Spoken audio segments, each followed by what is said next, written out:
Hello, everybody. Welcome to an adventure.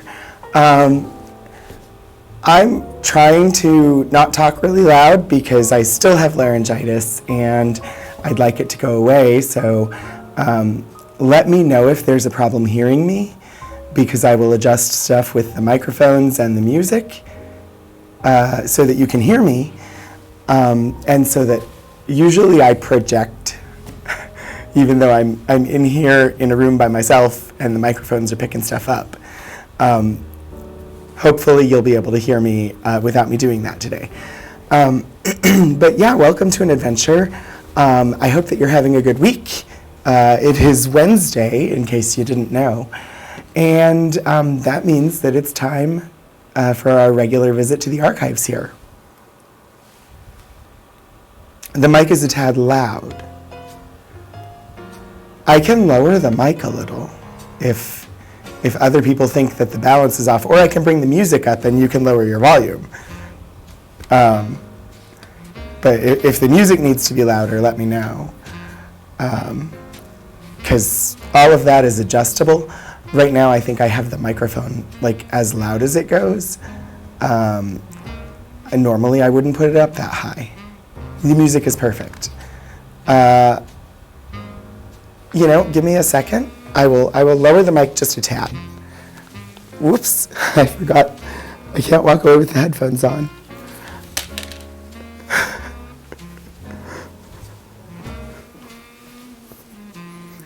Okay, and let's bring that back to right about here, maybe. Let me know if that's better. Because if that's better, then that'll be great. Awesome. Thank you for letting me know. I wish I had the ability to test that before going live, but honestly, it's a miracle I even managed to get on the internet every week. So anyway, it's Wednesday, so it is an archives stream, and I'm actually really excited about the collection that I picked for this week. It is the Daniel E. Wright papers, and we'll get to what they are in just a second.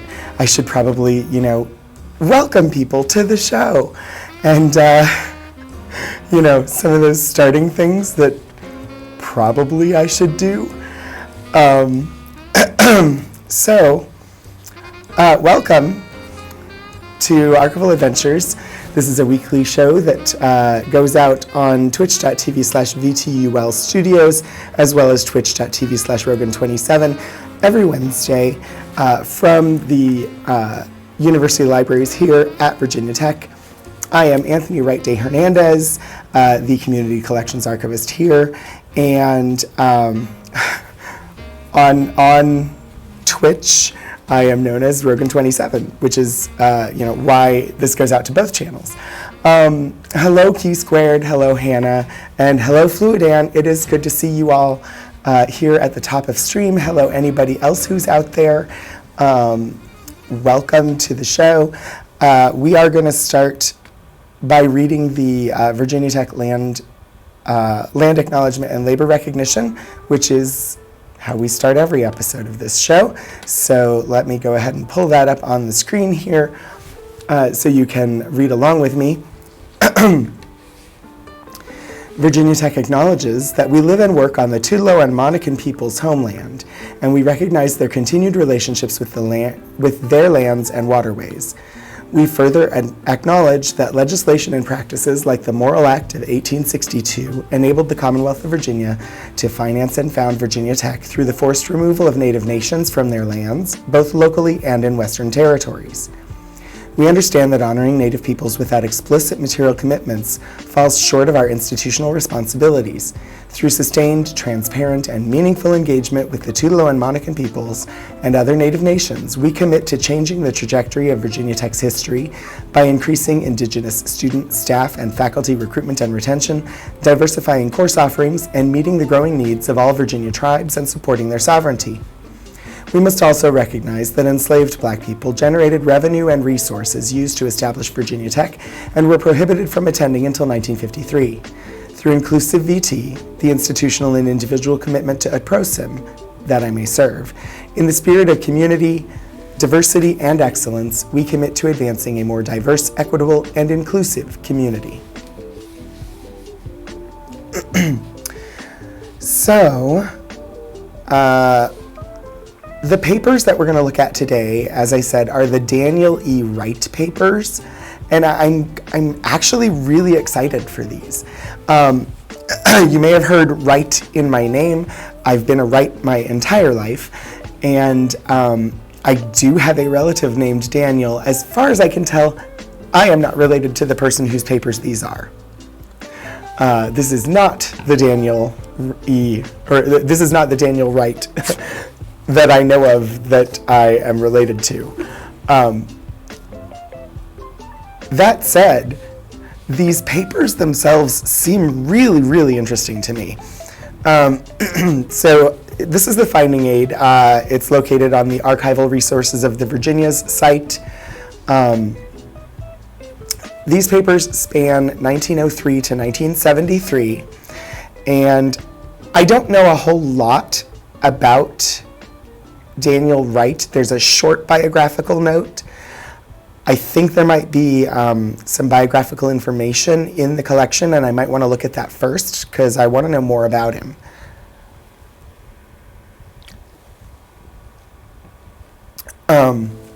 He was apparently born in Winchester, Virginia, and received a Bachelor of Science in Civil Engineering from Virginia Polytechnic Institute in 1904.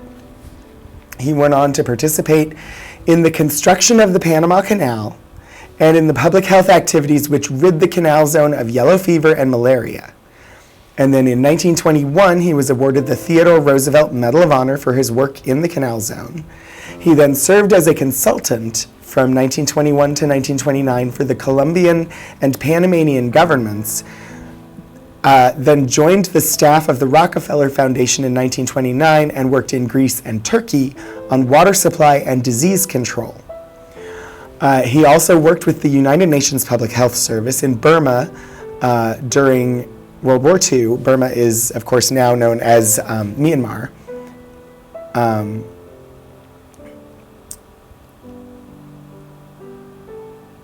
And then joined the United Nations Relief and Rehabilitation Administration from 44 to 49. So this is I'm expecting a public health focused collection. Let's see. Yes, okay. I said the thing about Burma being Myanmar, and then as soon as it came out of my mouth, I had that sort of ADHD panic of, was that accurate? Did I say that right? And had to go and look it up. I was correct. So you can see the subjects and indexing terms. These are the things that the people who processed the collection identified as being in it. Stuff about diseases, folk, historical, and patent medicine, there's some photographs apparently, science and technology, students and alumni, and Virginia Tech. According to the scope and content note, it consists of materials from 1903 to 1973, so a total of 70 years, with the bulk from the 40s and 50s. It contains reports, speeches, magazine and newspaper articles, and correspondence concerning his travels and sanitation work in the Panama Canal, Greece, Turkey, and the Middle East. And just from the brief glance that I had inside when I was looking for a picture to use for the promotional graphics for this episode, I'm excited. I think that this collection looks amazing, and I've never seen anybody do anything with it, so I'm excited to see what's inside and learn more. And hopefully you are as well. So just looking at the containers, we've got some pre-World War II stuff from Greece and Turkey. Post-World War II stuff from Greece, correspondence, post-World War II in Greece. Looks like a lot of correspondence, post-World War II, Greece. And this is very specific. This is more detail than most of our finding aids go into. But if you look at this and you see something and you're like, I want to see that, let me know, and I will pull it out and we'll look at it. Magazine articles from post-World War II Greece, maps and charts. There's a lot of post-World War II Greece. I'm scrolling down to after we get past that. Near East Foundation. I don't actually know anything about the Near East Foundation. I would have to look it up. So it looks to me like it's Middle East stuff. There's a mention of Basra and showdown in the Middle East and things like that. So probably some of that there. And then Panama Canal, which that one I definitely want to look at. I want to see the Panama Canal stuff.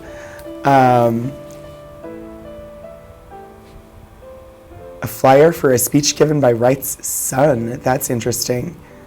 Brief account of Wright's work in Burma. Correspondence from semi-retirement. Newspapers and clippings.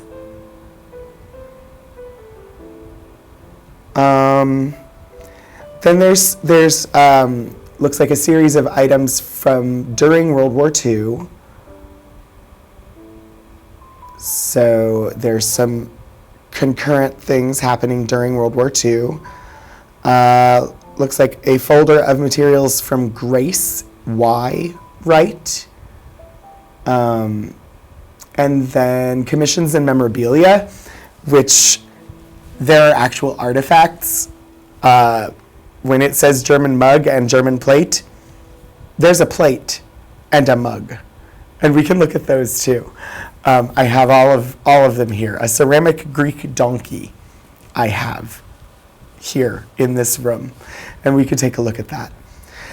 So yeah, that's what we're going to be looking at today is this collection. Feel free to peruse the finding aid. And if you see something listed and you really want to see it, let me know so I can make sure I get it on camera for you and we can take a look at it together. Otherwise, I think I'm going to start with that folder that was identified as personal, because it's the closest thing that I see in here to like a biographical information file. Oh, I'm typing on the wrong computer for searching this the way that I wanted to.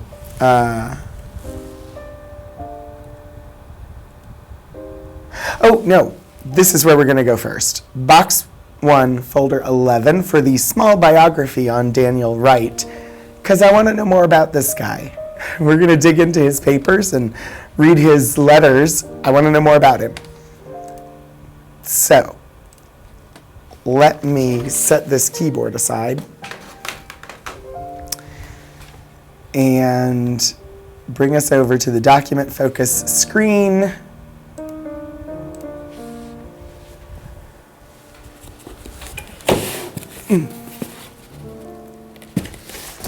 I'll show you the box here. This is a full-size, like banker's box style box. I could do a front. I don't know. I should have done it this way. Box. So Hollinger Archives box. You can see a really old label on here. And then one of our newer labels with the barcode over there on the other side. You could see some of the paper tape holding the corner together is starting to peel away.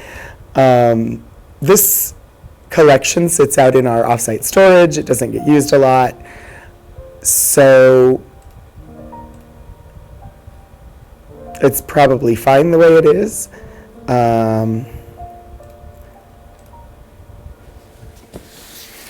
But let's take a look inside. What did I say? Folder 11.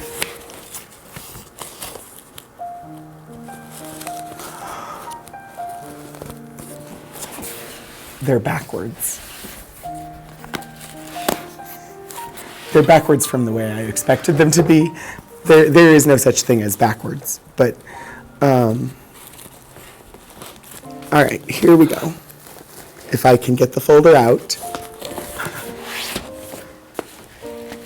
Box 1, folder 11, identified as Greece, post-World War II, reports and speeches. All right, looks like 1943 to 1948 are covered. And the finding aid lists things in a specific order. That does not mean that they are necessarily in that order. Ideally, yes, but if anybody's used the collection, items could be out of order. So, hang on one second here.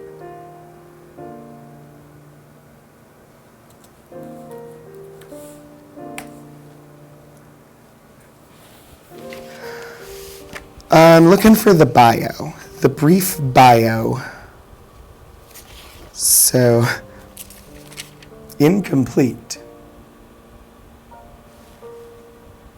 On onion skin, I don't know. Let's see, justification for sanitation and malaria control in Greece. That could be interesting to look at, but I'm looking for the bio first.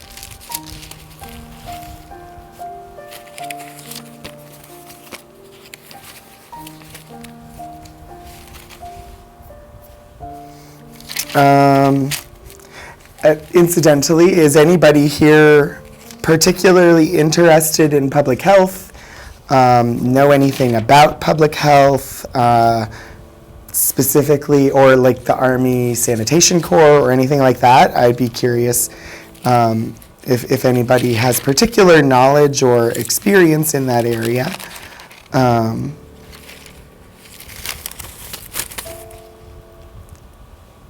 I'm still trying to identify where this biography is. Apparently, immediately following the small biography is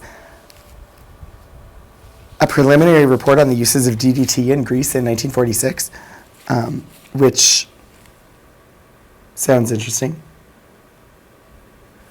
All right, we've got suggested budget for U.S. Educational Foundation.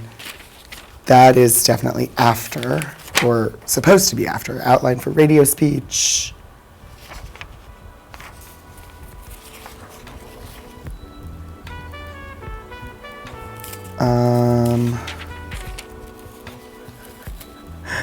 This is, let's see, the program of insect control on Crete.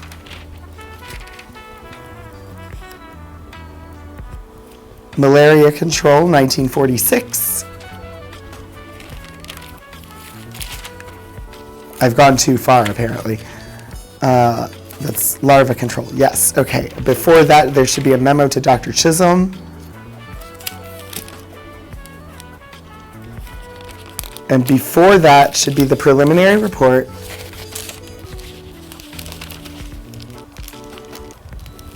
On the uses of DDT in Greece, which is, we'll see. Looks like yes. It's inside this incomplete wrapper, and I don't know why. Aha. And I found the small biography which I was searching for. I was not worth it. Public health is a topic you find interesting but know not enough about. And barely housebroken. I'm not certain I understand that sentence in context, but it comes across as humorous. And I believe it was supposed to. Okay, so here we'll zoom in on this short biography. Colonel Daniel E. Wright, 1904, Chief Sanitary Engineer, United Nations, what was that abbreviation? UNRRA. United Nations Relief and Rehabilitation Administration, Greek Mission, American Embassy number 2, that's like their mailing address. In addition to directing the carrying out of many emergency sanitary projects, water supplies, sewage disposals, etc., is making an effort, the first in history, to attempt the complete control of malaria in entire country, which is 87% malarious, by using airplane sprays and hand sprays with DDT. This program saved an estimated 30 million man-days for Greece last year, and this year will save an estimated 90 million. I should note, at the time, they were not, I think this bio is actually part of the greater, I think it's attached to a report. So it's interesting that they identified it separately, but I cannot recommend DDT, given what we know today about DDT. Basically, it is not a good thing.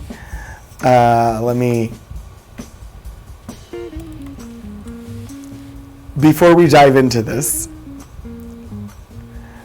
oh wow, I'm not sure I can pronounce that.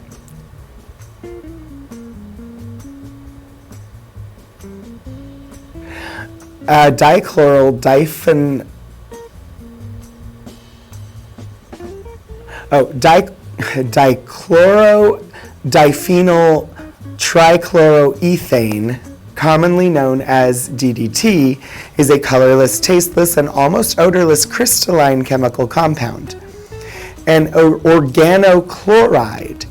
Originally developed as an insecticide, it became infamous for its environmental impacts.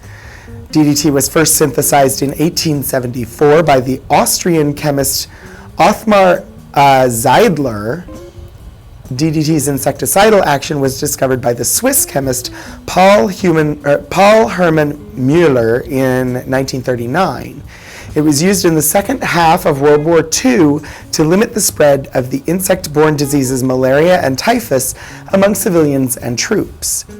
Müller was awarded the Nobel Prize in Physiology or Medicine in 1948 for his discovery of the high efficiency of DDT as a contact poison against several arthropods. And then it went on to be sold in the US.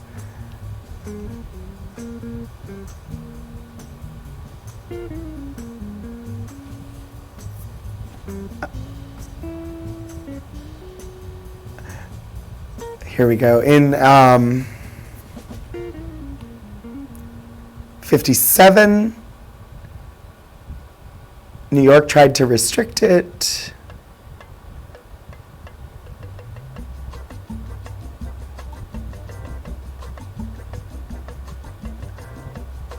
I'm skimming right now to try and see, but basically, the Environmental Defense Fund, it was the central chemical involved in a lawsuit by the EDF. It has severe environmental impacts and has been claimed that it is associated with as a cause of cancer. So, these reports in this collection don't reflect current science, because we're looking at historical documents. I'm just going to throw these.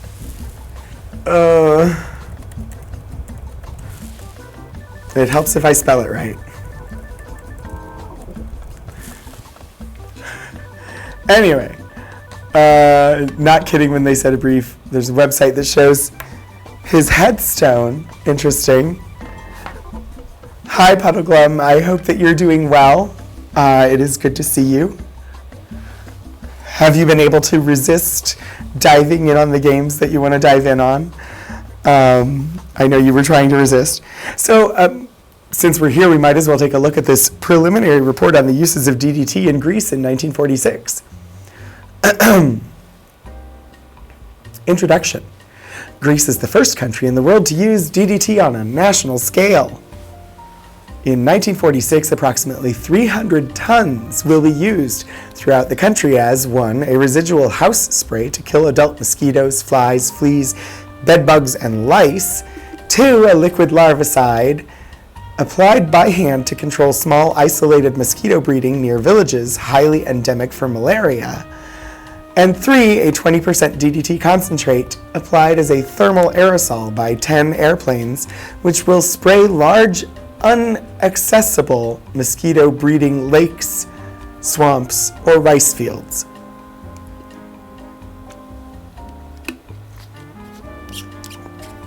That is definitely not spelled correctly. Unaccessible is how it is spelled. I'm assuming it's supposed to be unaccessible or inaccessible. The meaning came through, though. The entire population of Greece is profuse in their thanks to UNRRA and to Colonel D.E. Wright for making this work possible. Colonel Wright spent many years in the Balkans with the Rockefeller Foundation before World War II, fighting malaria with the old methods of mosquito control such as oil, Paris green, and drainage. Does anybody know what Paris green is? I'd be curious. He learned these methods first in the Panama Canal Zone, where he worked with General Gorgias in cleaning up the malaria and yellow fever mosquitoes. These methods have been used effectively all over the world since that time, but the control methods Colonel Wright... What?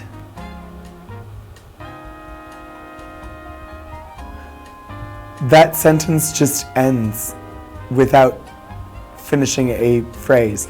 These methods have been used effectively all over the world since that time, but the control methods.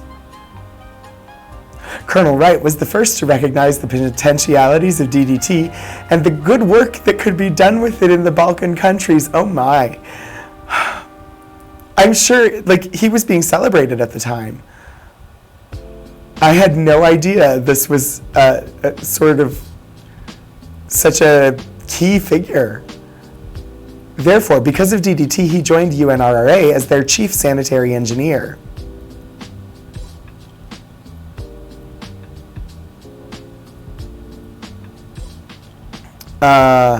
And it has been through his untiring efforts that DDT was introduced and has been used in Greece on a national scale.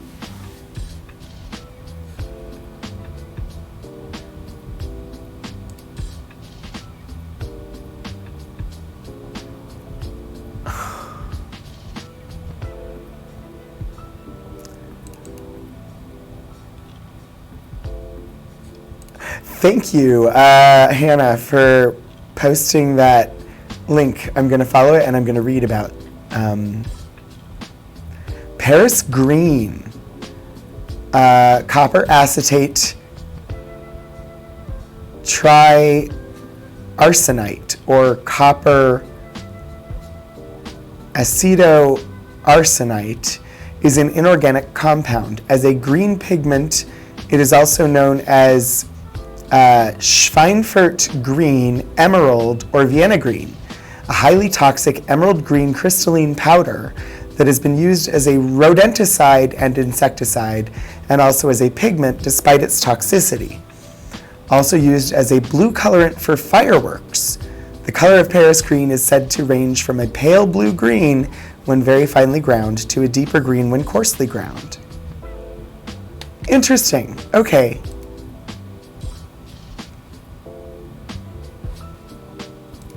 Thank you for finding the Wikipedia on that. Really toxic substance used for pesticide and insecticide. paint and dye history is fascinating and terrifying. You're not wrong. We have some old receipt books, receipt being an old term for recipe, that have some really startling mixtures for paints and dyes.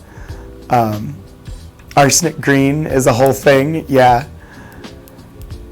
So I had no idea that this guy was, like, apparently a key figure in the push to use DDT worldwide as an insecticide, which turned out to be a bad thing. I had no clue. The malaria service in Greece was organized several years ago by Doctors Balfour, Berber, Shannon, and Wright. Some of the best doctors and engineers in Greece were trained by these men, and they have studied in America on Rockefeller Foundation fellowships.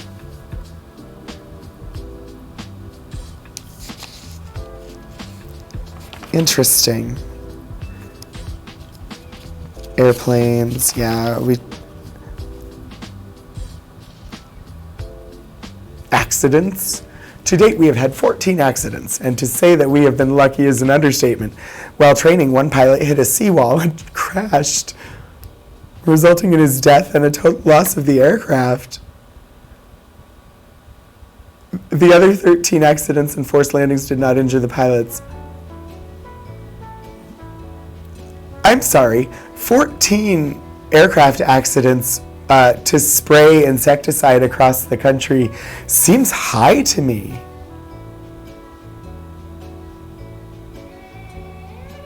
One of them hit a seawall.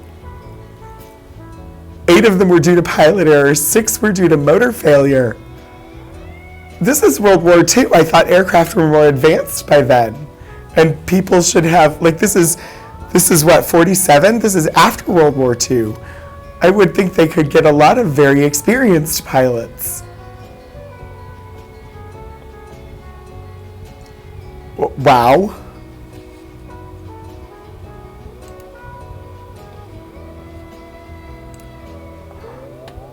Yeah, DDT's... Oh, thank you for sharing the headstone link. DDT's not great, but also neither is malaria, which is one of the oldest and deadliest as far as body count diseases. Yes. Oh, cool. Thank you for...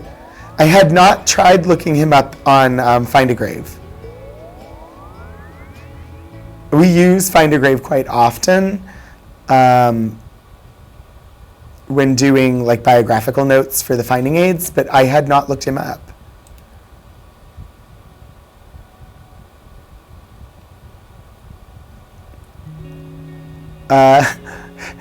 Virginia Polytechnic Institute, 1904, engineer, Panama Canal, staff member, Rockefeller Foundation, Greece, 1930, United Nations Mission, World Health Organization, World War II, Burma, India, China, Egypt, 41 to 45, Near East Foundation, Mideast, 55. Huh. Cool, thank you. I need just a moment because you all are being lovely, but on one of my channels here, I need to take care of some recalcitrants. So, look at this document for a second while I deal with the bad people.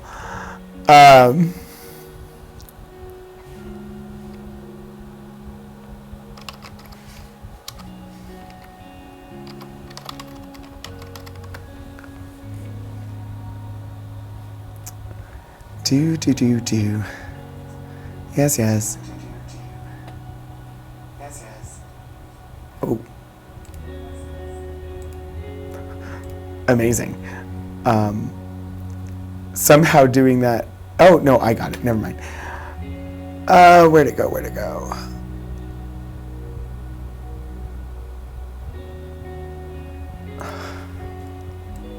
It gave warnings. I just want to ban them. I hope you're all having a lovely time, and thank you so much. Mod view. This is what I need. Please.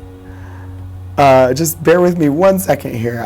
I couldn't, in the view that I had, I couldn't actually get to the people I need to, take the sword to.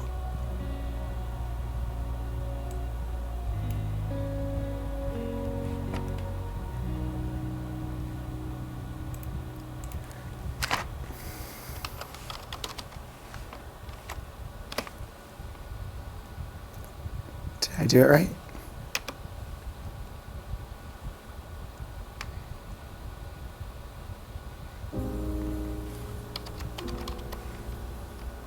Aha!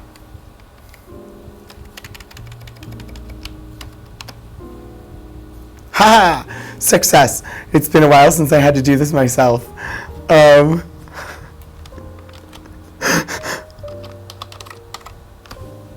There. Okay. All of my normal moderators are just late today, so I had to remember how to type in the command. All right, let's see. Oh, yep, I had twice. It's just like the bots that come in and say, pay us money and we'll help you get more followers. Which honestly I hadn't seen in a while. But the automod, MooBot, automatically timed them out and gave them a warning, but I was just like, yeah, no, the follow bots can just be banned. That's really going to work on a university channel. I mean, technically we have, we've been invited to affiliate status on the library's channel, and we even have gone all the way through legal review, and legal has given the okay. Where we ran into a problem was how to route the money, because there's no way to not get money if you're an affiliate, because there's ad revenue and there's bits and subs, and so that money has to go somewhere. And that's where we ran into a stumbling block that we have yet to clear up, is what to do with the money. So someday we may progress that further, because we'd love to have emotes on the channel. But we have not gotten there yet. Okay, we can dig in this folder some more, but I wanted to look specifically, I'm really interested in the Panama Canal stuff, and so I tend to get lost in things and not move on this show, and I definitely want to look at the Panama Canal stuff, so that is what I'm going to now. If I can find, which folder is it? I should just Control F.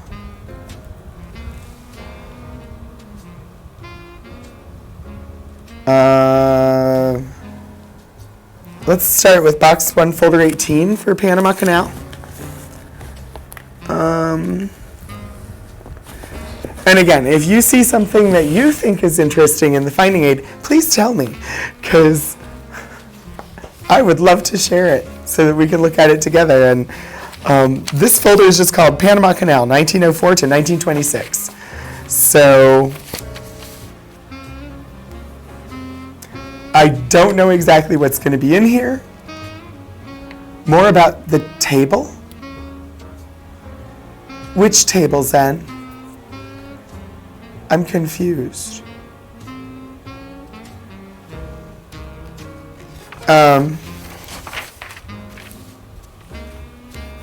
We've got photos and documents. I came prepared.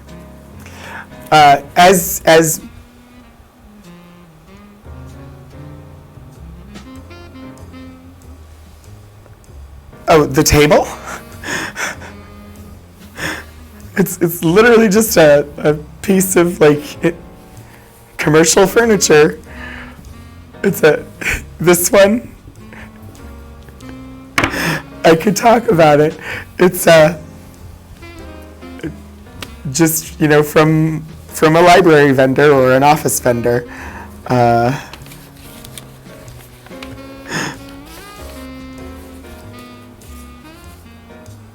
Early 1904, Panama,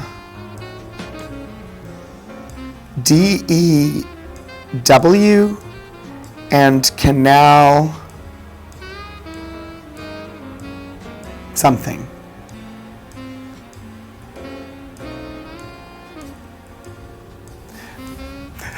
Fascinating. Also, hi, Detective Zen.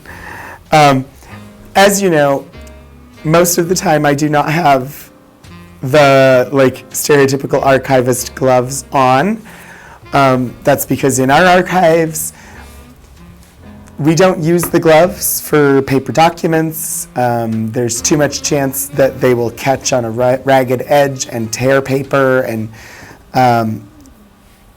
so we really only use the gloves for glossy photos or things like that,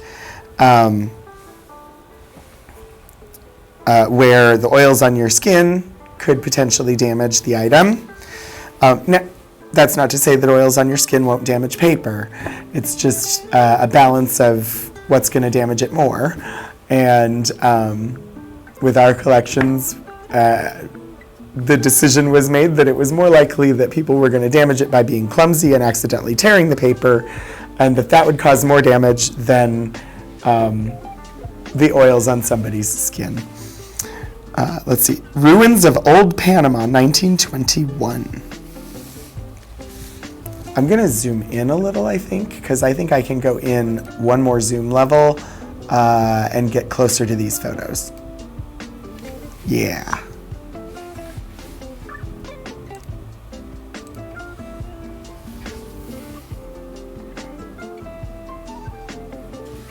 I've never been to Panama, so I don't know a whole lot about it. We've got a picture of the Canal Zone. The top of the picture says Canal Zone, and it's just sky. You can see a little, a short mountain in the distance there, a short mountain.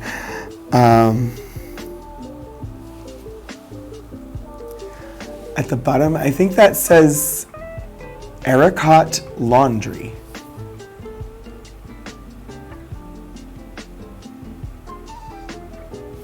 If anybody's familiar with the Panama Canal, the Canal Zone, and knows anything about these locations, feel free to share.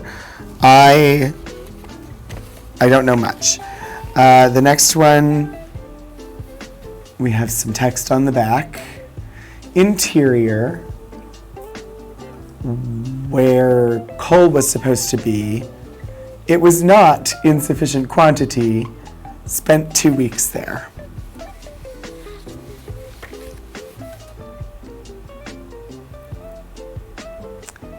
So apparently this is their coal storage. I see no coal at all. Never been to Panama either, but somewhere, you have pictures from your great uncle. He'd been there a couple times and his first wife was from there. These are really neat. I don't know. I looked through here looking for a good photo for the promotional stuff, so I'd seen some of these photos. No, this is Zen. That's actually Daniel. Daniel Wright, the person who the collection is about, or whose papers these are. Maybe the dog is named Cole. I don't know.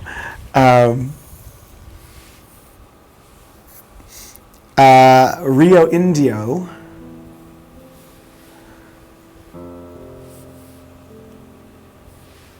So, looks like an indigenous person, I would assume.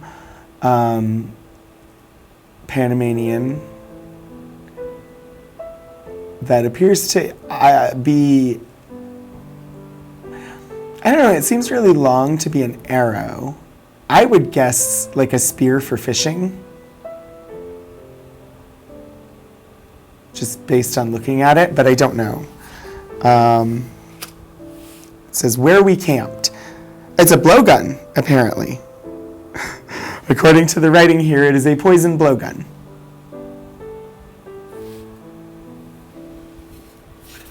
And an indigenous Panamanian with a blowgun. And like I said, these are early 1904.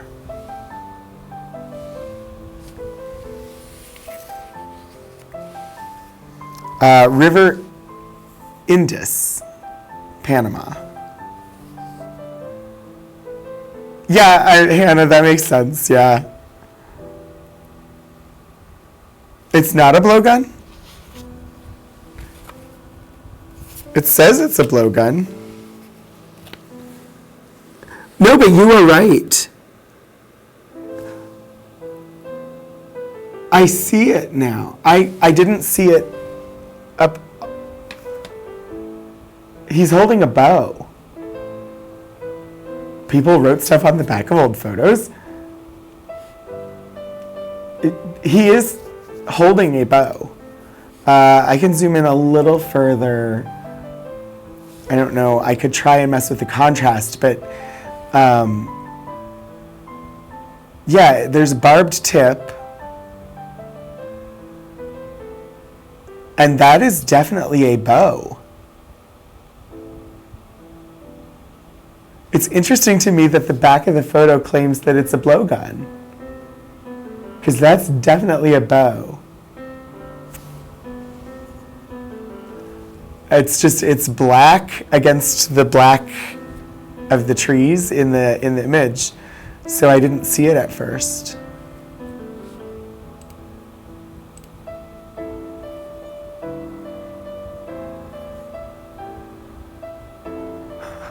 Was not worth it. Thank you for pointing it out, because I didn't see it.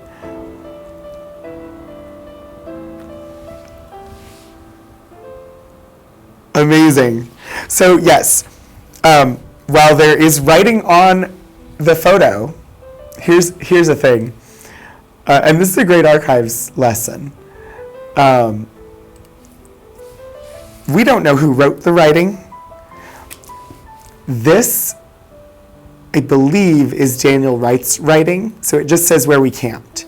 Someone with different handwriting, using a different writing implement, wrote poison blowgun. So don't know who wrote that, but apparently they didn't look close enough.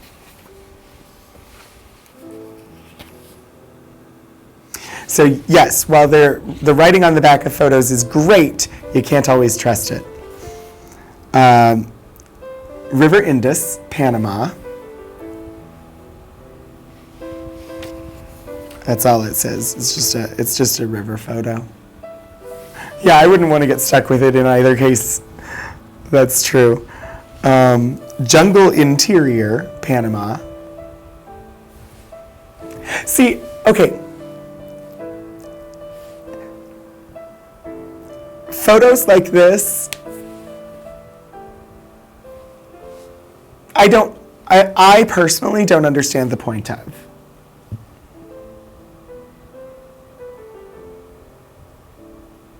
Like, I presume this would have been something like he would have come back and like shared with family or something back in the States to show them, here's what it looked like. And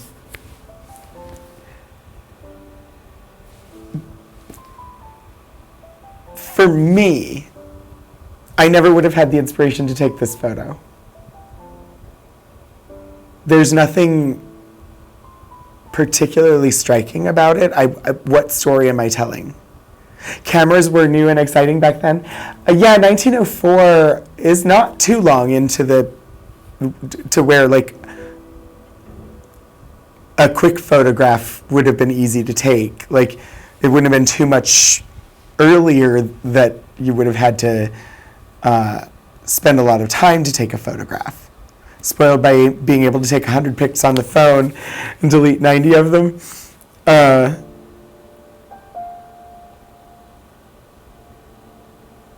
Love when there are notations on the back. Yeah. Especially for people. Like, this is great. We know that it is the jungle interior in Panama. It does look like there's a person right here. That is a person in dark pants and a white shirt with looks like a white cap of some sort. That may also be a person. I'm uncertain. It's part of the problem that I have with this photo is that it's blurry.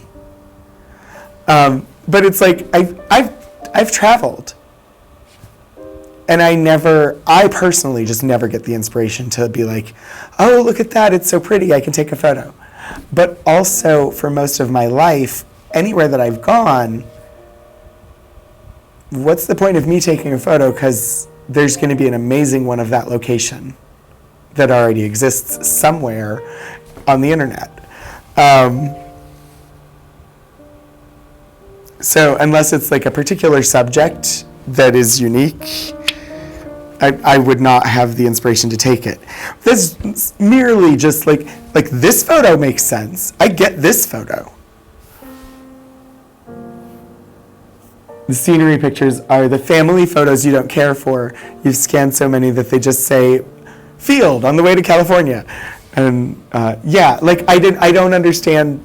I guess maybe it was the novelty of the camera itself. Found a couple of the Panama photos, things like ships in the Panama Canal or roadside tree. This is an alligator, it says alligator shot at the bottom. They've got an alligator by the tail and half lifted up out of the water attached to this boat. That photo I understand. Because that's kind of cool. It's either an alligator or someone got a cryptid. Does it say anything? Drawing up shot alligator, interior of Panama. So someone has shot an alligator, and they're hauling it up onto the boat. Cryptid. It's big. Like I've seen like videos and images of like crocodiles in Louisiana and stuff like that. I've never seen. This shot really drives home how big this animal is.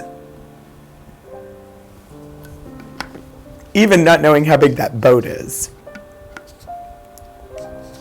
That boat clearly stands up out of the water quite a ways. You got to go to an alligator farm in Florida once. What was that experience like? Because I've seen them on video. They all seem kind of gimmicky and they all seem dangerous.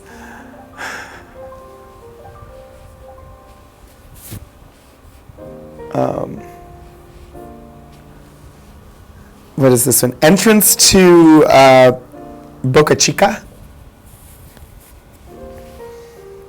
So we've got, I think this is like a tiny like dinghy that is marking that rock the way that a lighthouse would.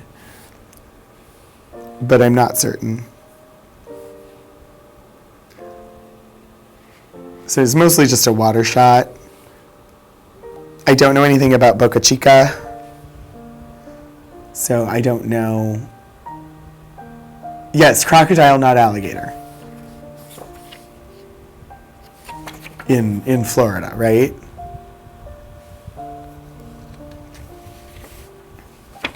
I don't actually know the difference. I know there is one. That's about it. This photo is merely labeled Panama. No, in Panama, there'd be no alligators. So it would be a crocodile. It's labeled as an alligator, and it was definitely written down as an alligator by Daniel Wright, but because it's in his handwriting, but that does not mean that he's correct.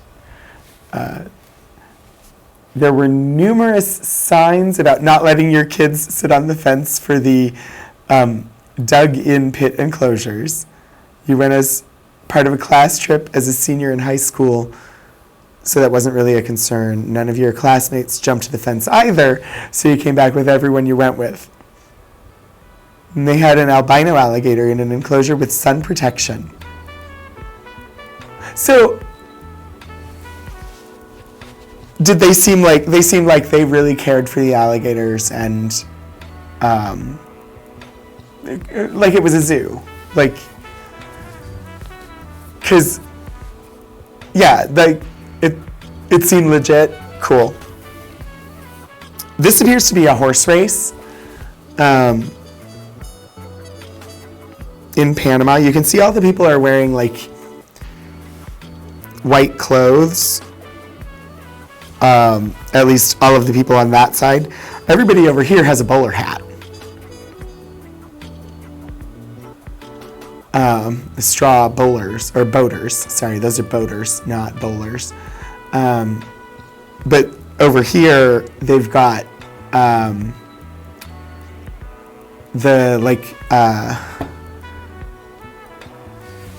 more dome style with the curved brim. What is that called? Is that just called a Panama hat?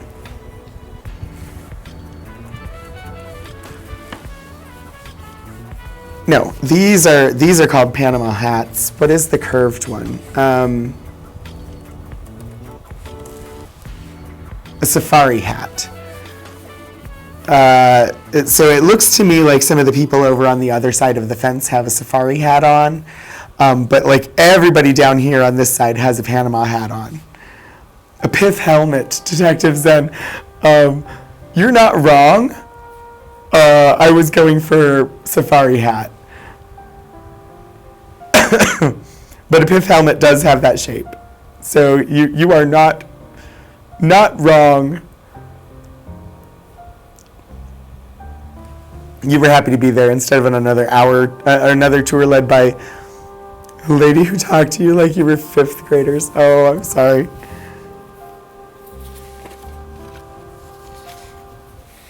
So the 1904 is before the canal. And these photos are from the Canal Zone. So if I'm understanding properly, and feel free to correct me if I'm wrong,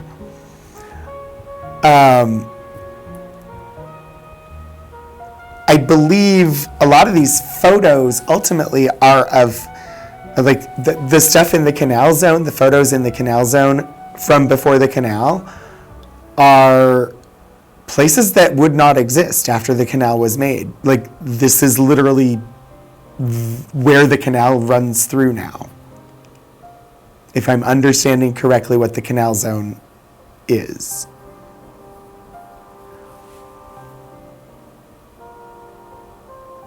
Bella Vota Racecourse, Panama. I think it's VOTA. So just another photo of the same race course there. Then we have the Hotel Washington and statue.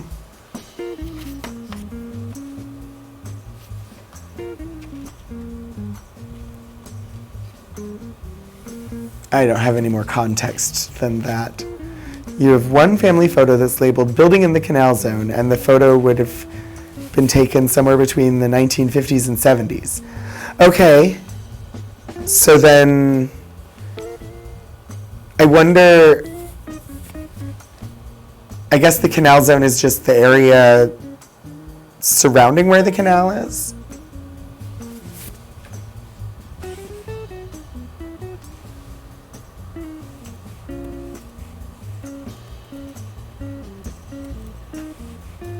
Now I have to look it up now because I don't know. And this is a stream where we try to learn things. All right, the Canal Zone was an unincorporated territory of the United States located in the Isthmus of Panama that existed from 1903 until 1979. So it was the region of Panama surrounding the canal that was considered part of the United States.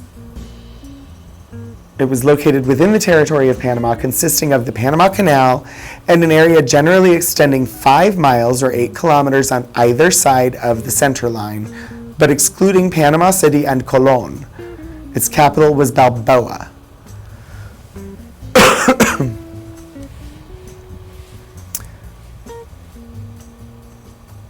So these pictures are from a U.S. territory, the Panama Canal Zone, from a year after that zone was established. Or from the year following the year it was established. So very early in when this was U.S. territory. Another view here of the Washington Hotel.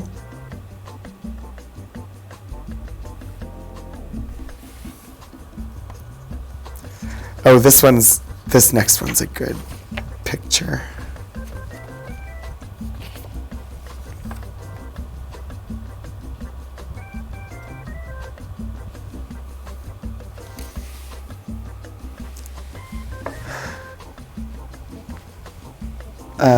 Yeah, it's the area around the canal. Navarro family on Glonana at Alligator Creek, which is probably misnamed if it's supposed to be crocodiles. But it says at Alligator Creek. And this is the Navarro family.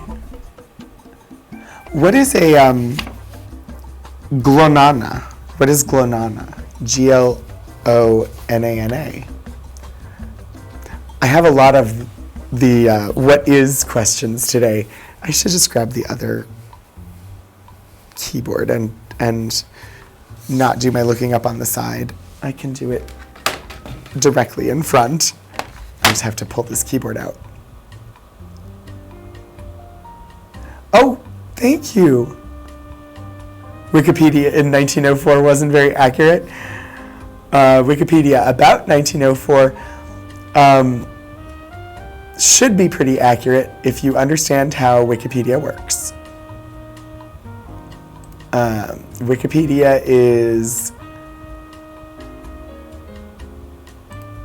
requires links to sources for information.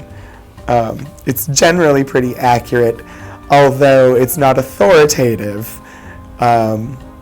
So you can't use it for research purposes, but it's great for primer information.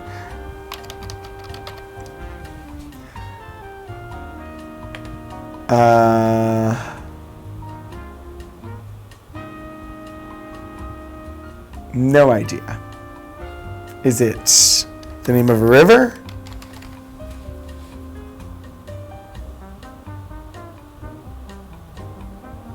No.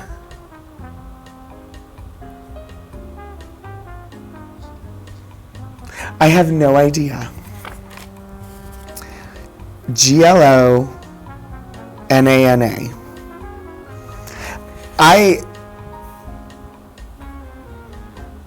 can't find a river with that name. I don't think it's the name of a river. I think it's the name of whatever sort of raft they're on. But I don't get any hits when I try to search.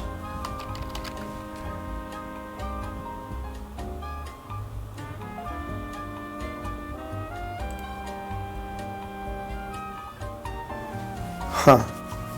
No, I don't know. I'm not going to spend too much time searching. I just was curious and didn't find anything. But the Navarro family looks they look relaxed.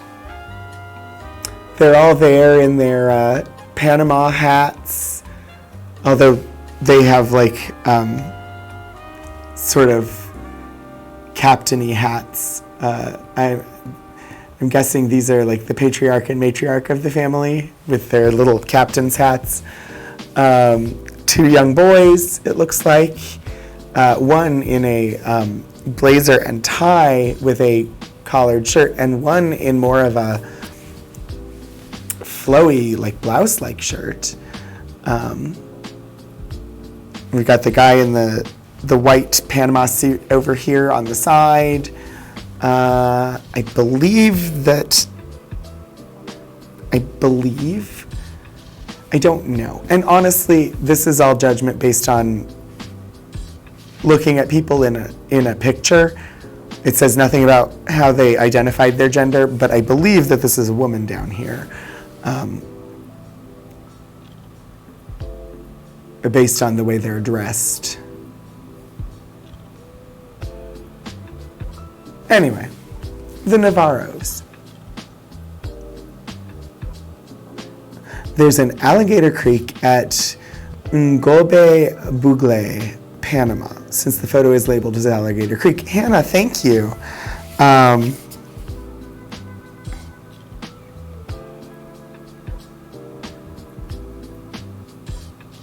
Yeah, I still can't figure out what, that's definitely a G. G-L-O. I mean, this writing is not hard for me to read. That it could be Glorana, Glorana, but it looks more like an N. Because we have an example of what an R looks like when it's ending, although this isn't ending. Yeah, I don't know. I'm done. I'm done obsessing over it. I could obsess over it for ages. Good thing that society has moved on from judging people in pictures in this modern age. All I was saying was like, I'm sitting here saying, oh, you know, here's an old man, and here's an old woman, and here's a young boy, and here's another young boy. That's based entirely on their hairstyles, facial structure, and the clothing that they are wearing, and the fact that this photo is from 1904. But it would be just as possible that this might be, instead of a young boy, maybe this is a young girl, like a teenage girl or something who just wanted short hair. That's possible. I'm just, as I was going through saying, oh, and here's this man in a suit, and here's, I believe this is a woman. I believe. I don't know their names. I don't know anything about the Navarros other than this photograph. And so I was making judgments based on appearance.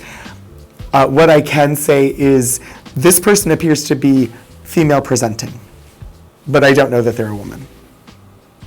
They all look happy to be there, which they're not smiling, but people didn't smile in early photographs. And 1904 is not far enough into the era of faster photography for people to be smiling. Because it's hard to hold a smile for a long time, and when you have to sit perfectly still for 10 minutes to get a photo, you're not going to smile in photos. So old photos, people don't smile. They look happy, despite the fact that they're not smiling.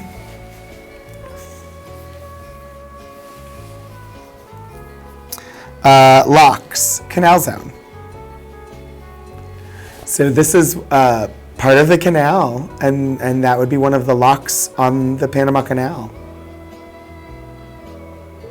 Honestly, the Panamanian stuff is the stuff that I was most excited for in this collection. So I'm interested. We'll get to like Burma and stuff like that, but I was most excited for this. And It's really neat. We got Panama City. It's just a building. Less interesting. No bagels, just locks. P squared, excellent. The locks, yeah. Honestly, the whole, apart from the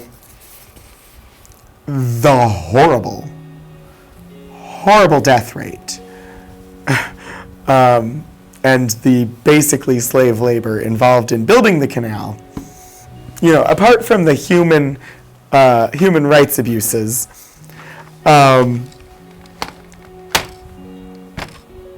it is an amazing feat of engineering.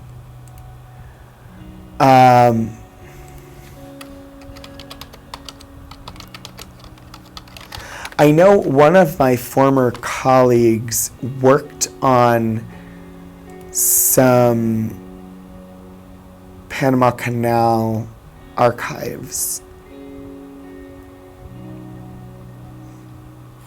And I'm trying to remember where that was.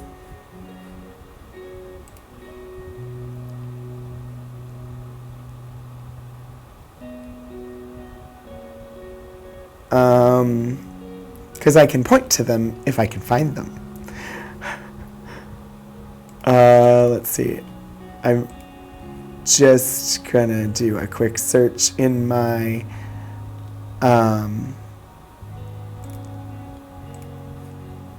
documents here because I probably have it.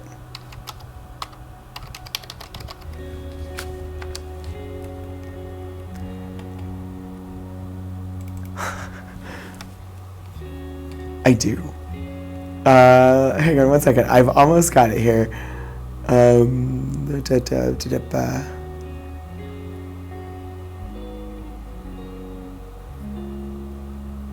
Panama Canal Museum Collection at the Smathers Library. That's where she worked.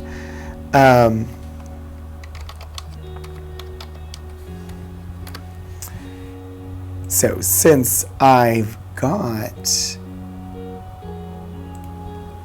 I don't know how much of this is online. I know it's rather extensive, and they've got some really interesting material about the canal and the building of the canal. So I thought, since we're doing an archives-focused show, and I know that this archives exists and has more Panama Canal stuff, I should probably link to it. It is the Panama Canal Museum Collection at the Smathers Library at the University of Florida. So, yeah. As I distract myself and go find resources to share with you all. I know this is what I'm supposed to do. I'm going to put these back in their envelope. Let's see what else we got here. Next up is a photo of Wright, Daniel Wright, the person whose papers these are. I don't have a date on this. Oh, come on. I'm going to zoom out a little bit just so you can get the full effect here. It's not inside a frame. It's attached. It looks like it should be framed. It probably was at some point. The very, very, very faint wire rims on those glasses. This is a photo from when he was here at Virginia Tech, apparently.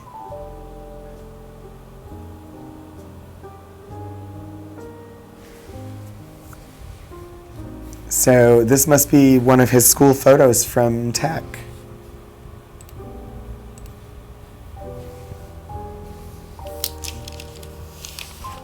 That's kind of neat. I had actually, by this point, forgotten that he was an alum of our institution. I was geeking out too much over Panama. Ooh, this is a neat photo. What is this?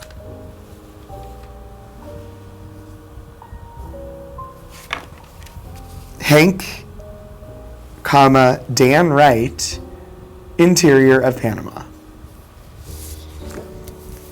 There are 4 people in this photo, though. Oh, you have to go back to work? Pablo, thank you for coming. I hope that the rest of your workday goes well.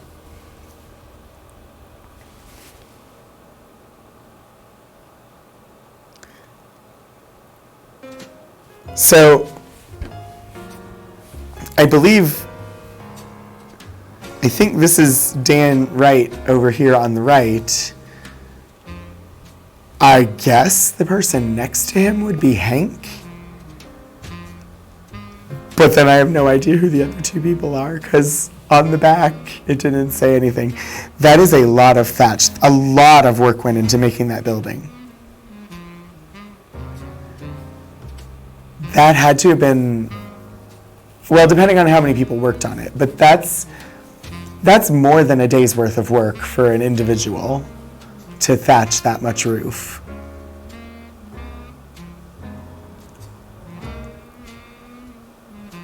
And yeah,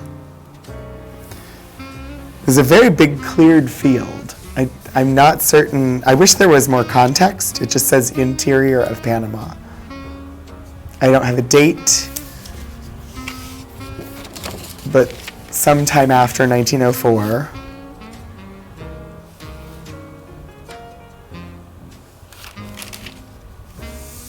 My guess would be closer to 1926 because Daniel Wright looks a lot older there.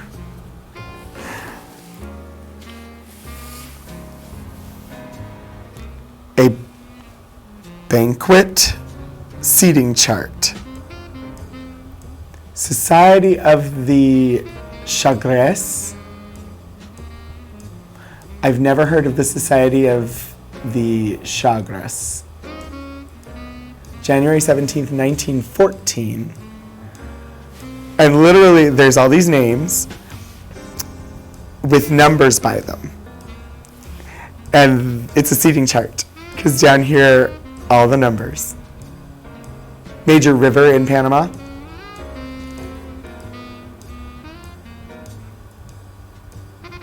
So it's literally a banquet seating chart. You find your name, it's got a number, and it tells you where to sit.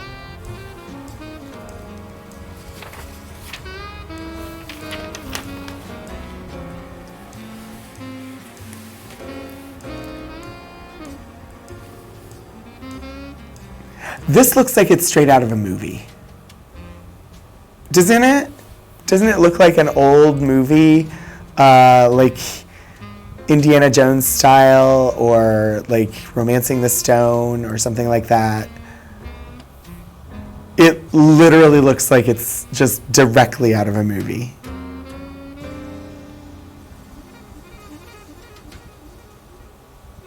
Which tells me that those movies actually somewhat reflected real life.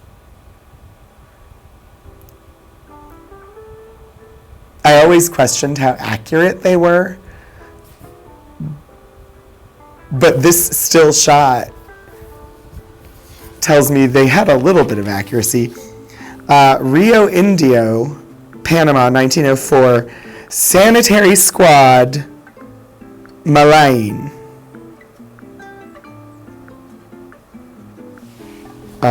Jungle, Rio Indio, Panama, 1904, Sanitary Squad, Malain. Malain? M-A-L-A-I-N. I believe that means this is the sanitary squad that was working on trying to combat malaria in the Panama Canal Zone. Because they worked on both malaria and yellow fever. So this is just ridiculously neat. I kind of want to zoom in further and get a better look at the people. But yeah, it's definitely a major river. Sanitary Squad, the least entertaining superheroes. So it's literally the U.S. Army Sanitary Corps. It's part of their Corps of Engineers. And yeah, there's a sanitary corps.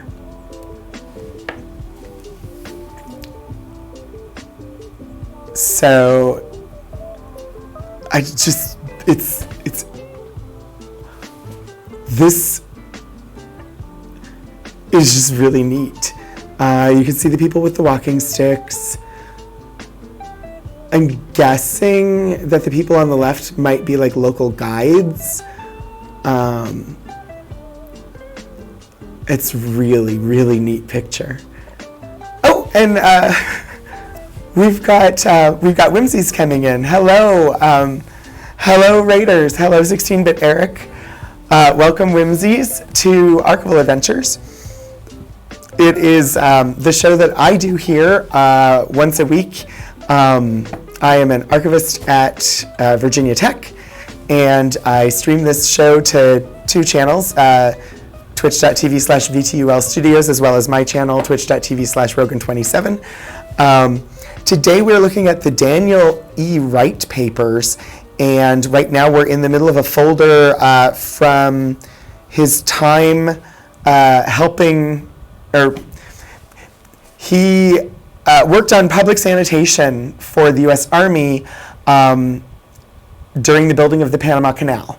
So these are, we're looking at stuff from the Panama Canal Zone circa 1904 right now. And yeah, so that's what we're looking at today. We'll probably have to move on from Panama soon because there's Greece and Turkey and Burma and what else in here. But hi, Eagle Sight. I have increased the microphone so that I don't have to talk as loud because I still have laryngitis. So that might be why it's a little off. It is definitely, the mic is louder than it normally has been in the past. But it's mostly just so I don't have to talk quite as loud because I'm trying to strain my voice as little as possible while still maintaining the show. But yeah, welcome in, Raiders. It's good of you to stop by. Eric, thank you so much for joining. If anybody was here who does not already follow 16-bit Eric, you should definitely drop a follow. I'm going to try and do this.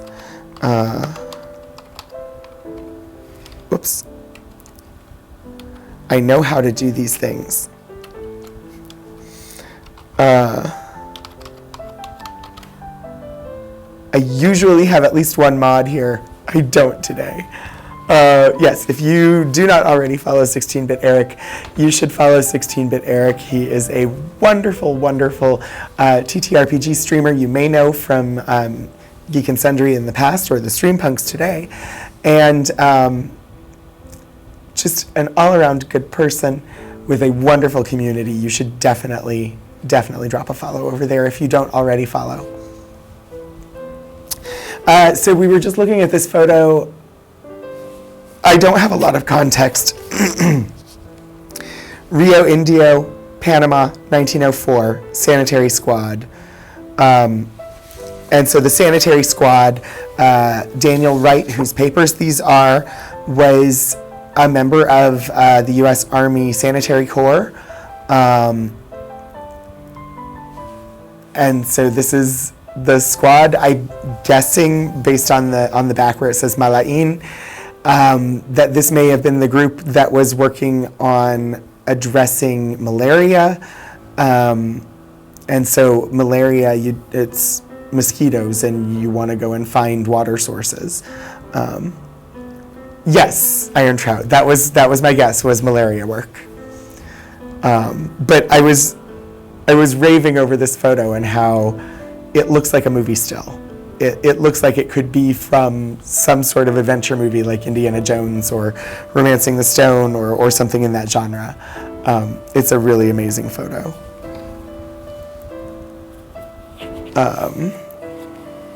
We're presently looking at Box 1, Folder 18. which is just labeled Panama Canal, 1904 to 1926. I need to zoom back out. It's a couple clicks and I can do it.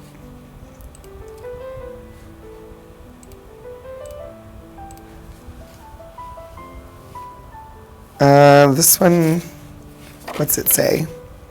Rio Indio, Panama Interior, 1904 period. DEW, which is just Daniel E. Wright. So that's just, looks like a view down from the hill, looking, and again, a very, like a lot of thatch for that house there.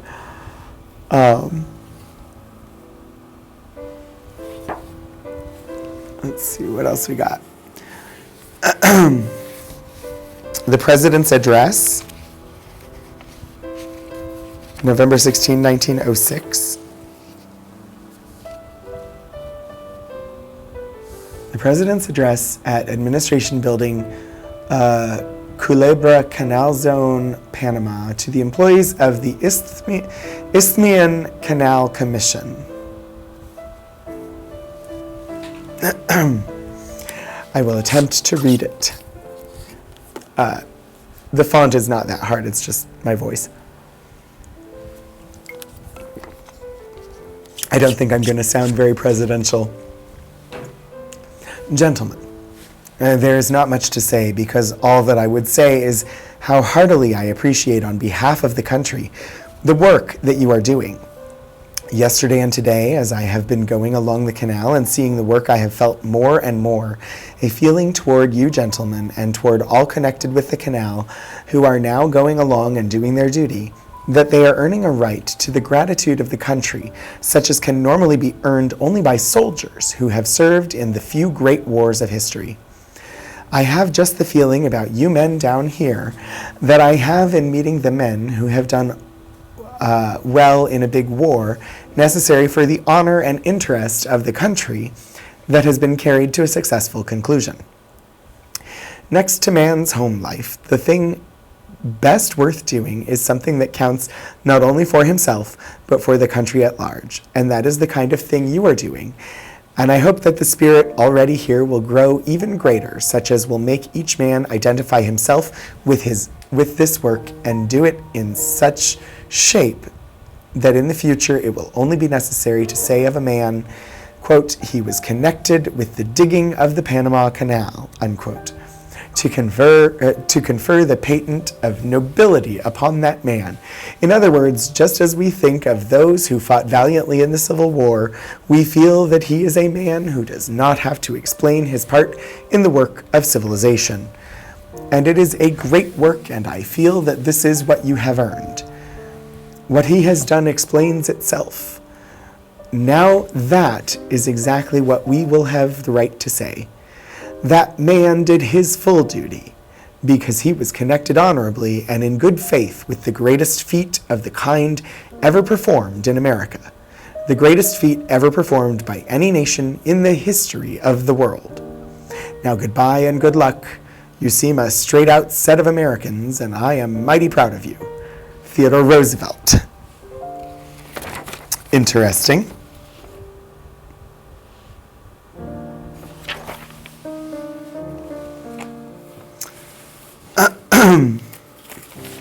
We apparently have the Star-Spangled Banner in here. A photocopy, as well as an original. I'm not sure why there's a photocopy. The Star-Spangled Banner, the words, America the Beautiful, and America? Oh. Okay. Panama Canal Remembrances.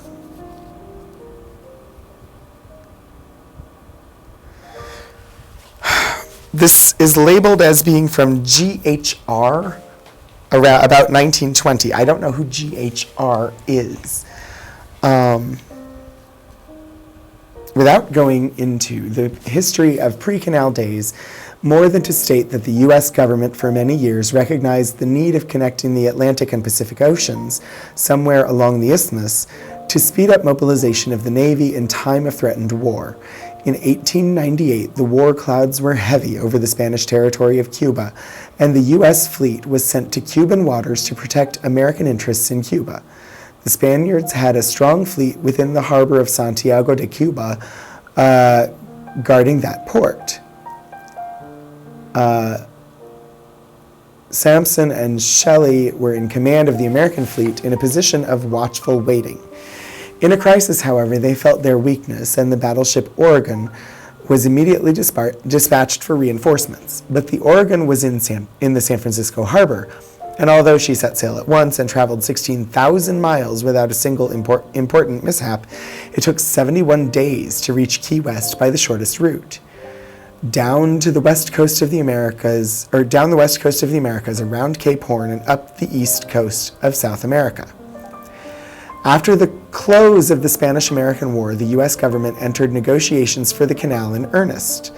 At this time, the French Canal Company had a franchise from the Colombian government to build a canal across the Isthmus of Panama. But owing to bad management and unsanitary conditions, they were unable to make progress.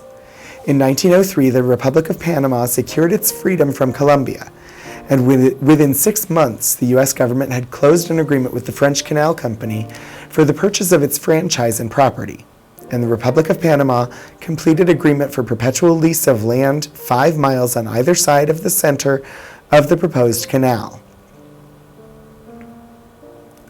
Agreement for perpetual lease, which is no longer in force. The U.S. no longer leases that land. It is Panamanian territory again. The U.S. government took complete command on May the 4th, 1904. Several of my friends went into the service of the canal at once, and in September of the same year, I went down to see what was going on and also joined them in the construction of the canal. Just a word about the topography of the Isthmus of Panama. A double crook in the narrow strip of land connecting South America with our continent makes it possible to make the canal almost north and south rather than east and west, and we would naturally think of it. Through the west of center runs a ridge of hills and valleys, on either side of which is a river, which empties into the Atlantic and Pacific respectively. The Chagres into the Atlantic and the Rio Grande into the Pacific. A valley between Gold Hill and the Contractor's Hill was chosen through which to cut a connecting canal between the Chagres and the Rio Grande. By means of dams, locks, and reservoirs, the water is stored in artificial lakes in sections of these rivers, sufficient to raise and lower the boats through the canal from ocean to ocean.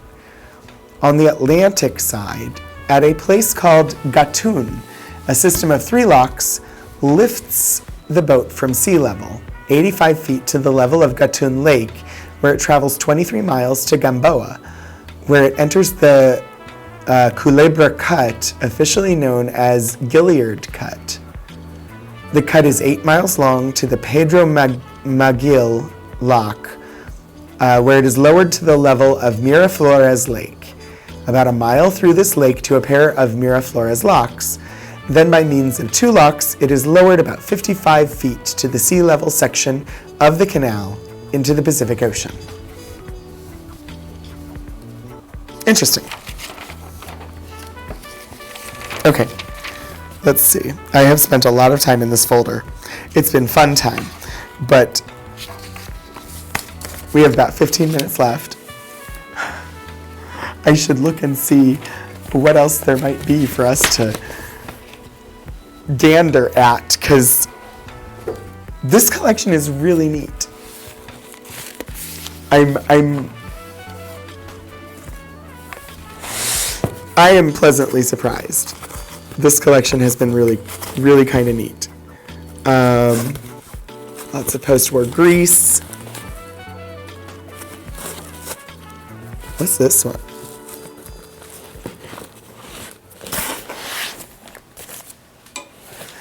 And it literally spans from the early 1900s, 1904, like just after like the Spanish-American War, through World War I and World War II.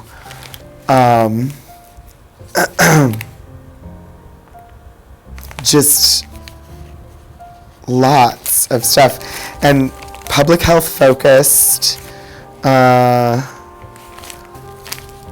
We looked at the thing at the beginning of stream, looking at that preliminary report on the use of DDT in Greece in 1946, which, yeah, DDT.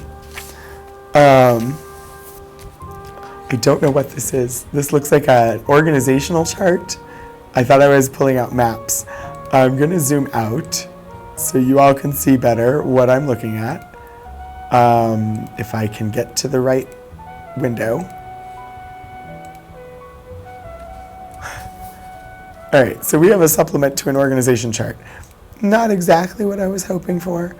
There's definitely maps here. I was interested in the maps. Yes. Oh, okay, so this is part of the stuff from the United Nations, oh gosh, what was it called? UNRRA. I keep forgetting what it stands for. United Nations Relief and Rehabilitation Administration. I have a map here. It is a malaria control map of Greece from, that time that I was just talking about when they were initially using DDT and thought, hey, we found this great thing that's going to be really great for controlling malaria. I can go a little bit further out. I've almost zoomed out all the way. You're going to see a lot extra here.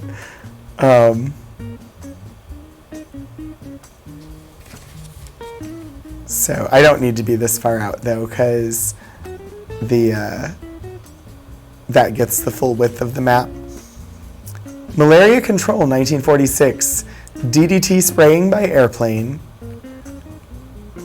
96.238 total swamp surface to be sprayed. 506.353 total surface covered by air spraying. 5.3 sprayings.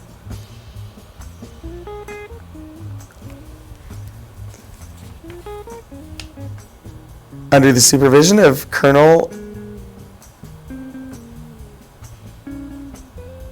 M.P. Wright, 1946. No, that can't be right. Anyway, this is all, this program was overseen by the guy whose papers these are. And so you can see, I have a map here of, these are the areas where they were spraying DDT in Greece in 1946. Amazing.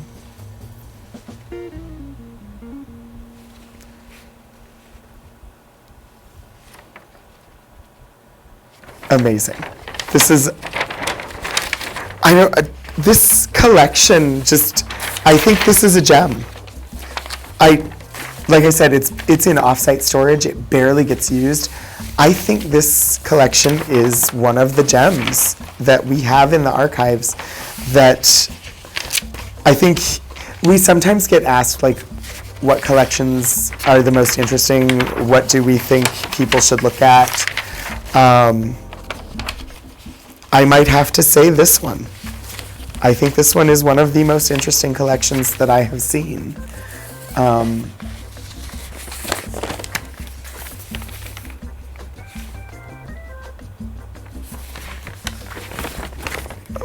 I have another map here.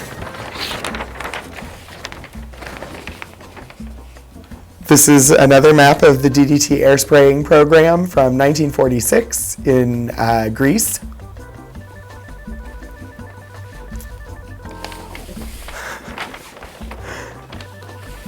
I love the little illustrations of planes everywhere. You've got Albania and Yugoslavia and Bulgaria and Turkey up there. Look at all those planes spraying DDT all over Greece. Again, 1946. This was back when people thought DDT was a good thing.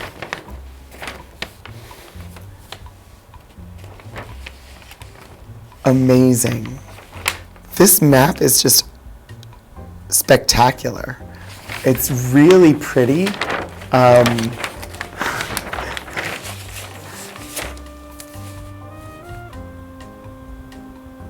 This is really cool. And there's so much more in this collection. I'm gonna have to like mark this one. I have a blog post for our blog that I'm doing next week. I'm not doing it on this. I'm doing it on Virginia Tech's nuclear reactor, which we don't have anymore, but we did have in the past. But I might have to make note of this and do a blog post about this collection at some point, because with that I can pick out a couple of like really cool items and sort of learn a lot about them and then post about them.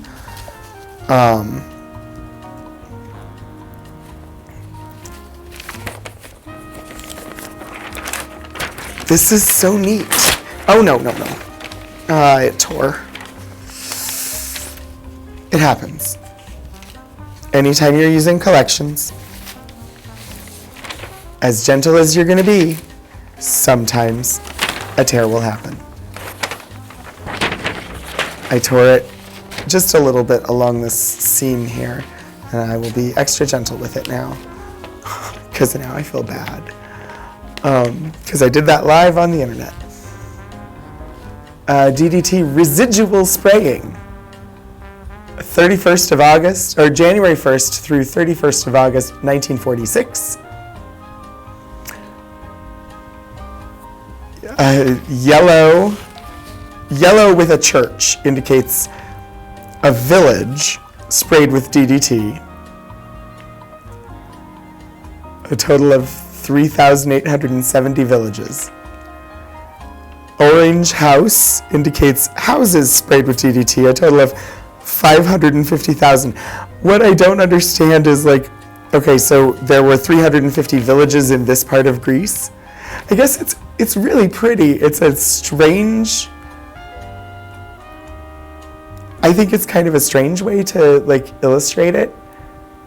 It's pretty and attractive. I'm not sure how useful it is. I guess that means in this region. So this is the region border. So within region B here, 350 villages, 550,000 houses, protecting a total of 300,000 people.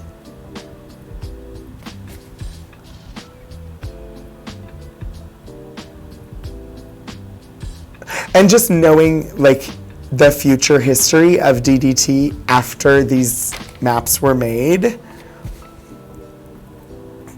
I'm somewhat horrified. They're pretty,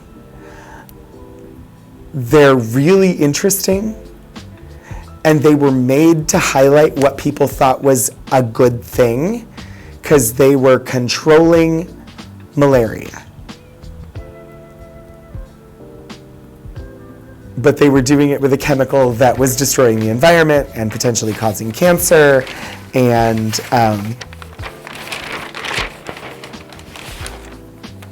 so I'm fascinated by the different maps they used to sort of communicate the project and how pretty they are, but also in the back of my mind is the horror of this is about DDT.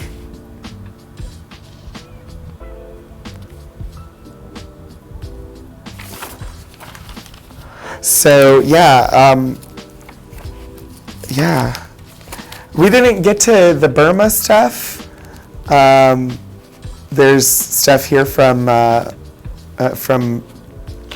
Turkey and Burma that we didn't even get to. We spent a lot of time in looking at. We started with Greek DDT, report. And then we went off to Panama for the Panama Canal. And then we came back to Greece for some more stuff about DDT. We never managed to get to Turkey or Burma, but we are at the end of the time that I have for the program today. So I'm going to have to leave it, despite the fact that there's more ridiculously amazing content in this collection. I actually just had a thought.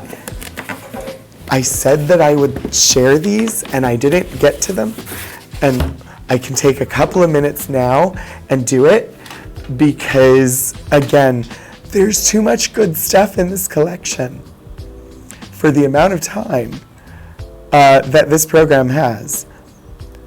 I'm going to do this real quick. This box has artifacts. We're mostly about documents here, but this has artifacts. It also has commendations.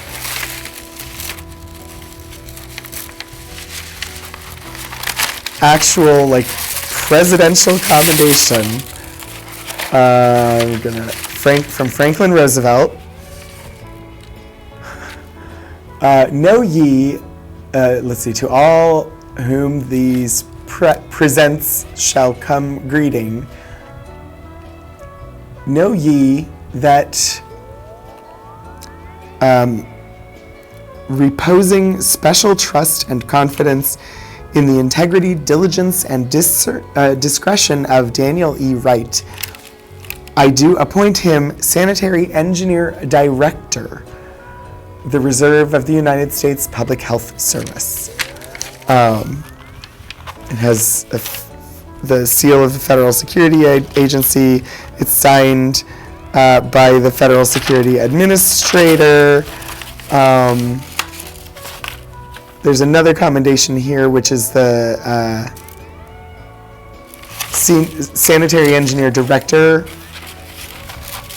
Let's see. And then Senior Sanitary Engineer. So those are kind of neat. I'm going to have to re-roll them in a second here, but I can do that off stream.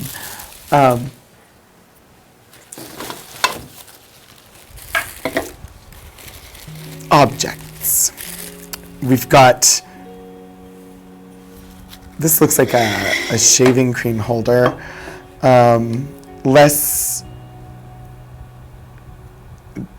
see, I can probably not spend a lot of time on this, but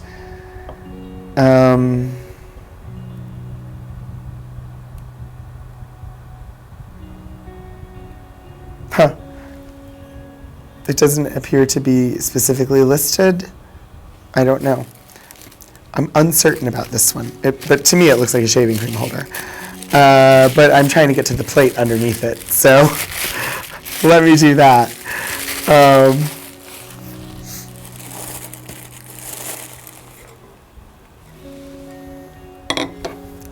Somebody has written on the plate. It is a World War II era German plate.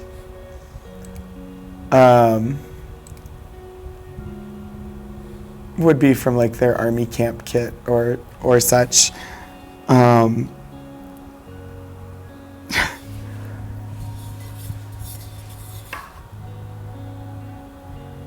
You've got Mrs. The wife's address on the back there. The accompanying cup.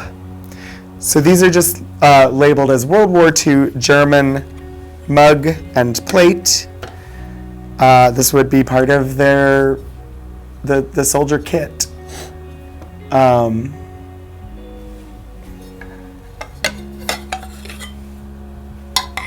I didn't know we had these in our collections until I pulled out this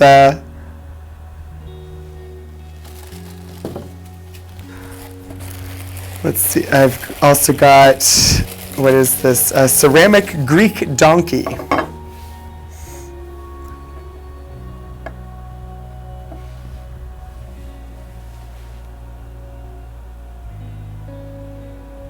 I know nothing more about this donkey. It's ceramic. It's apparently from Greece.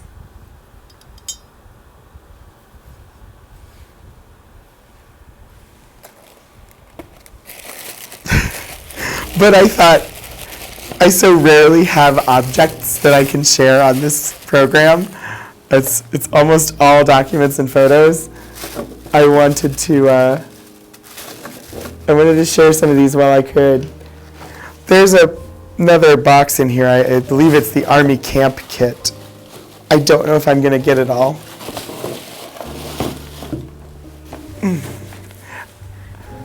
I don't have a lot of time. We are over time already.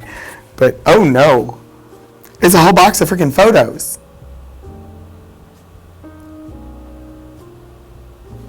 I don't know. Wow. I had no idea. It didn't tell me.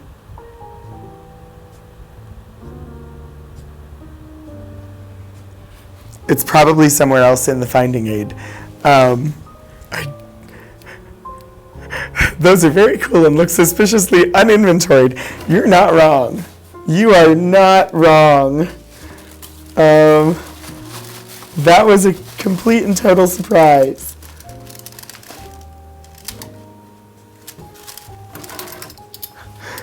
I thought I was opening Camp Kit, which in this case is, utensils for eating, including, yes, we have knives in the archives.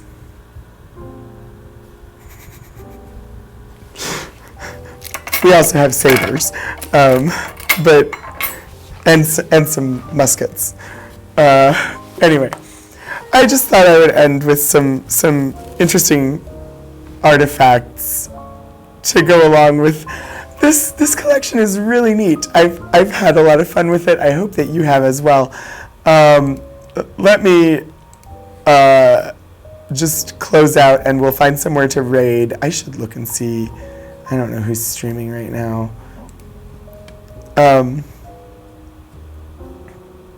Now they are Knives Out. T-squared, you are correct.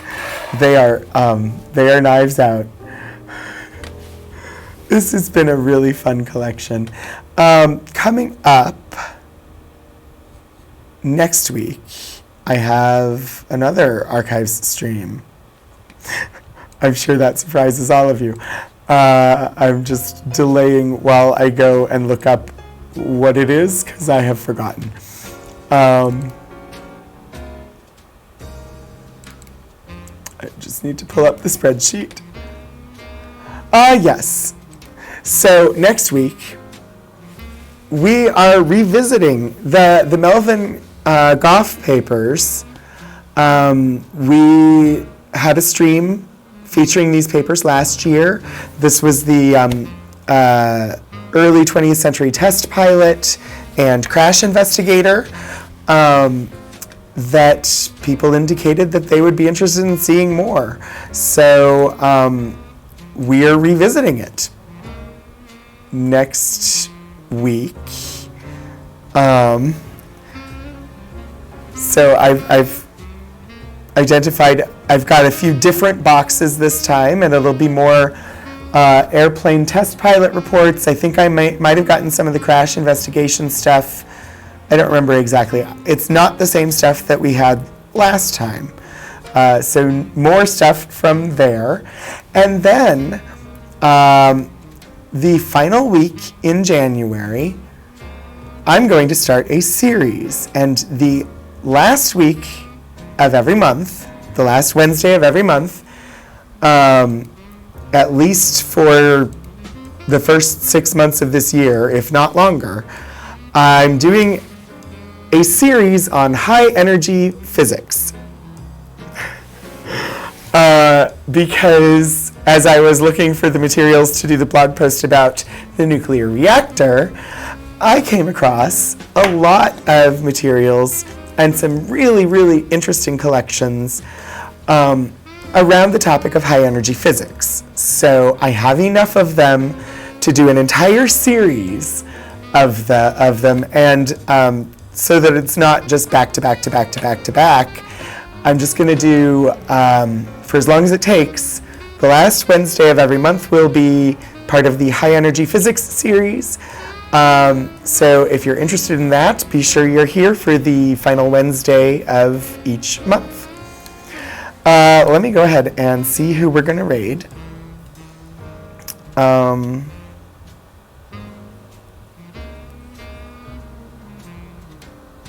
Wow, it would really help if...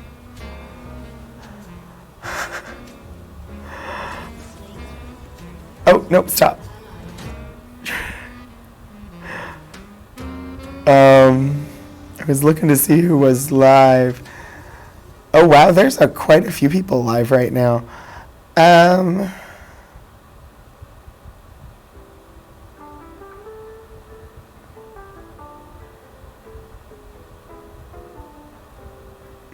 We might go fishing though.